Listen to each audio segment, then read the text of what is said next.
Hi, just a little video, and I do apologise because this is the first time I've ever done this and I've no way of capturing video of the screen.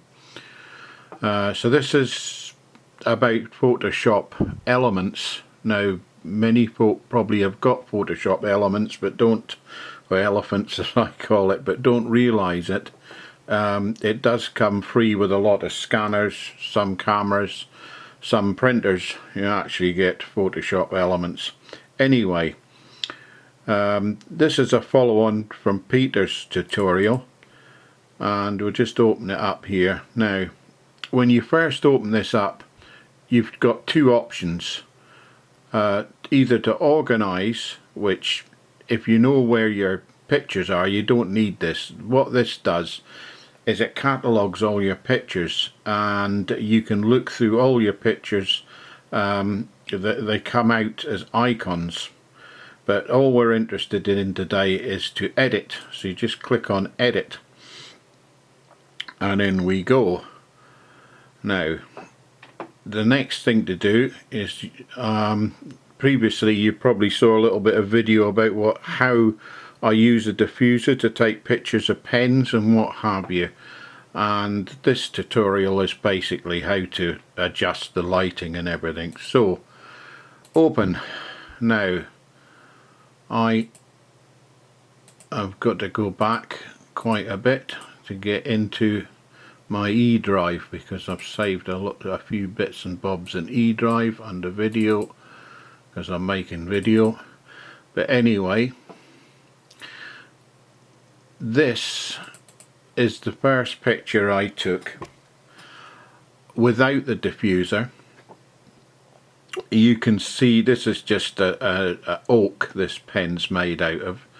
I nicked one of the wife's elephants to rest it on, and you can see from the picture that there's dark shadows here and dark shadows underneath the pen because the flash was direct onto the subject. Now the next picture I'm going to open is this one, and you'll notice, although it's slightly darker, that there is shadows there, but they're a lot less, and a lot less harshness about this. Now Peter was speaking about histograms and labels, and I mentioned in a post that there is another way to do this. It's a very quick way. It's not as good as Peter's, I can assure you. If you can learn how to use a histogram, it's better. But up here is enhance and adjust lighting, and you can adjust for shadows and highlights. Now what that does is you can lighten the shadows here and you can darken the highlights here. But you will notice when you use this that when you darken the highlights, it kind of bleaches the picture out a little bit. So if you're going to do that, you're better off upping the contrast a bit here. Now there is that. It's not a very good photos to do it. Really, I was looking for a black pen, or a dark mahogany pen, but I haven't made one lately, and it's probably not the best because I could have done with the all white background here and then you could see it, but it's just to show you how to use this. Now you can click on OK there. That was the open picture. This is what it is now. You'll see a bit more detail in the elephant, although we're not really interested in the elephant, and the pen. Now there is another way we can do this. If we go back to the open bit and delete this bit. Yes, we're going to delete that. I want to show you how to use layers, because if you make a mistake it's far easier to do it, or if you overcook something it's far easier to use layers, and it's so easy.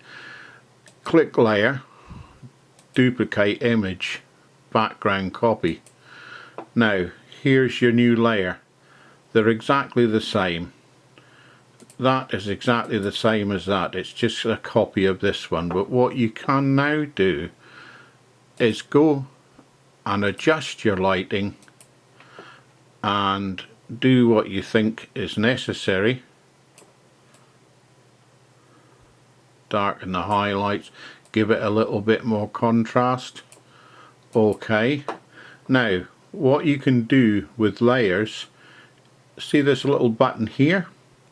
If you switch it off, it's as if nothing's happened. You switch it on.